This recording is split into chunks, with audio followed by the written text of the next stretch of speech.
কুলের আচার করব। কুলগুলোকে রোদে দিয়েছি, আজ 3 দিন ধরে রোদে দিচ্ছি কুলগুলো। এখানে বেগুন ভাজা করেছি, আর শিম ভাজা চলছে, আর একটা সবজির তরকারি করব, আর গিমা শাকের চচ্চড়ি করব বড়ি দিয়ে। এটাও বড়ি দিয়ে করব, খুব ভালো লাগে খেতে। আর ডাল করব সব শেষে। বড়ি দিয়েছি, 5 ফোড়ন দিয়েছি, আর আলুর সঙ্গে আলুর সঙ্গে পেঁয়াজগুলো আছে, সব একসঙ্গে ভেজে নেব। তারপরে শাকটা একটু পরে দেব। আলু পেঁয়াজগুলো তুলে দিলাম, একটু আলুটা সেদ্ধ হয়ে যাবে। শাকটা তো গিমা শাক তো খুব নরম, ওই জন্য একটু আলু পেঁয়াজটা আগে ভেজে নিচ্ছি।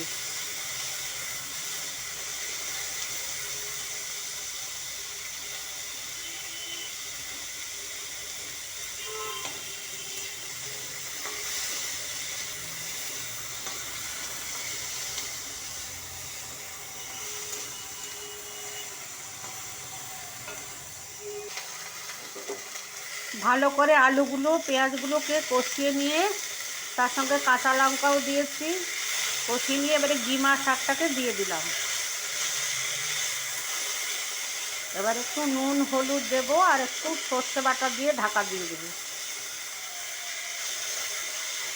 সর্ষে বাটা না দিলেও চলে, সবসময় যে সর্ষে বাটা খেতে হবে তার কোনো মানে নেই।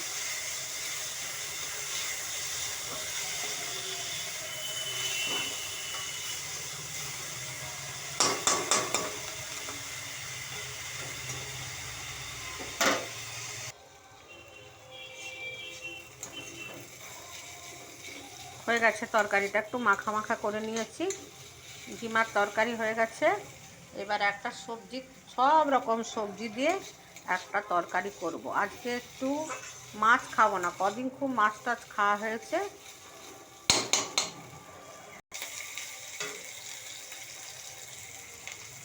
বড়ি 5 ফোড়ন তেলে ভেজে নিয়ে এবারে কাঁচা লঙ্কা পেঁয়াজ কুচি দিয়ে দিলাম।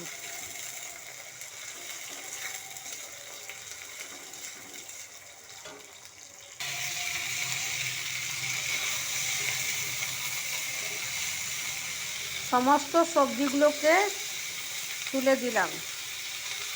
একটু পেঁয়াজ ভাজার সময় নুন দিয়েছিলাম, নুনটা যদি লাগে তো দেবো, নাহলে দেবো না। এতে গাজর আছে, আলু আছে, বেগুন আছে, আর সব ফারাস আছে, শিম আছে, সব রকমের সবজি। এই সবজি তরকারিটা ভাতের সঙ্গেও ভালো লাগে, আর রুটির সঙ্গে আরও ভালো লাগে।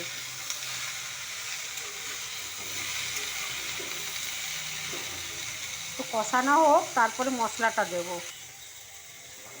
একটু ধনে গুঁড়ো, একটু জিরা গুঁড়ো, আর হলুদ।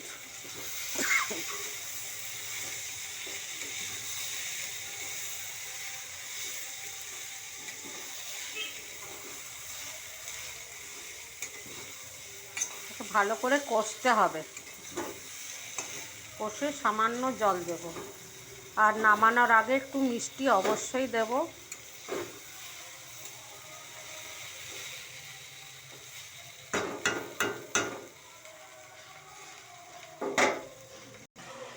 হয়ে গেছে চচ্চড়িটা, একটু সামান্য চিনি ছড়িয়ে দিয়েছি। এবারে ডালটা করব গরম গরম। কুকারে ডালটাকে বসিয়ে দেবো, তাড়াতাড়ি হয়ে যাবে।